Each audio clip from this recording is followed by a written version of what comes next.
We're here with head coach Renee Luers-Gillispie. You guys came off a big 4-0 win, and freshman Mackenzie Audas threw a no-hitter. How do you feel about that? Oh, it was a great outing against Bethune-Cookman. It's tough always to go to their place and be up and be ready to play. We know we've got Marshall coming this weekend, so we had to kind of keep our sights focused on getting that game under our belt.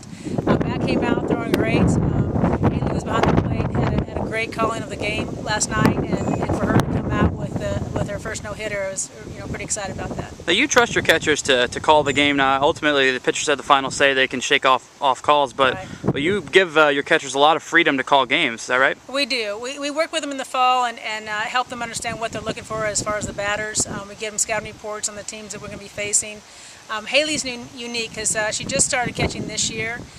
She was a pitcher before in high school, so she understands what she looks for as a pitcher, what she tries to throw batters, and she has that unique idea of what she wants, and she knows what she's looking for as far as the hitters in that situation. So, with her and Mac as two freshmen, it's really neat to watch the two develop and watch them feeding off each other and getting to know what they want in certain situations.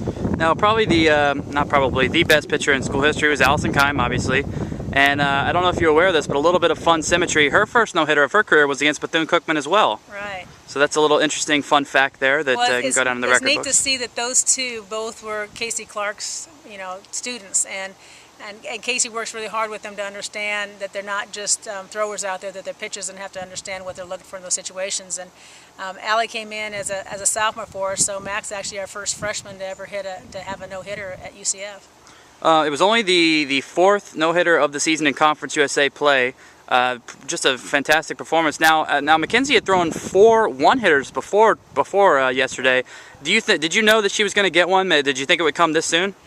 It's tough to predict those kind of things because it takes a defense to make that happen. And even last night they had a little blooper that was dropping behind shortstop, and Natty made a huge ESPN play on that to help her get that no-hitter. So it takes a defense to be behind her and make sure that they take care of the plays for that kind of thing to happen. Let's talk about this weekend coming up. You've got Marshall. You win one game and you clinch at least a 3 seed. There's a possibility you could finish in a tie for first with a sweep and some other things happening in the UAB Tulsa series. How big is this series for us for seeding purposes? To me, it's huge. If we can get into the 2 or 3 spots going in the tournament, we'll be in great shape. And of course, you always want to be in the 1 seed going in, but the 1 seed will be tough. We have to go after Marshall and sweep Marshall, and UAB has to take 2 on Tulsa for that to happen. It's not out of the question, but we're looking right now to get a good seed in that, which means that 2 or 3 seed is going to be a great position for us to be in. So with 1 win against Marshall, that's going to give us that lock-in at 3. Now Marshall has a great pitcher, Andy Williamson. She's probably one of the top contenders along with Mackenzie for Pitcher of the Year. You've watched her on film. How does she compare to Mackenzie as far as being able to throw certain different types of pitches? It's just like the pitchers we faced all season long as our conference pitchers. Tulsa has 2 good pitchers on their staff. UAB, they held us, she actually shut us out when we were up there at UAB. And she's going to be doing the same thing. I mean, she has good presence on the mound. She understands how to throw in certain situations. She's very confident on the mound, and we just have to play our game. It's whoever we go up against offensively, we've got to be disciplined, and we have to be focused on what we're trying to accomplish in that situation. As long as we go in with understanding what we have to do, I think we'll be in good shape going after her.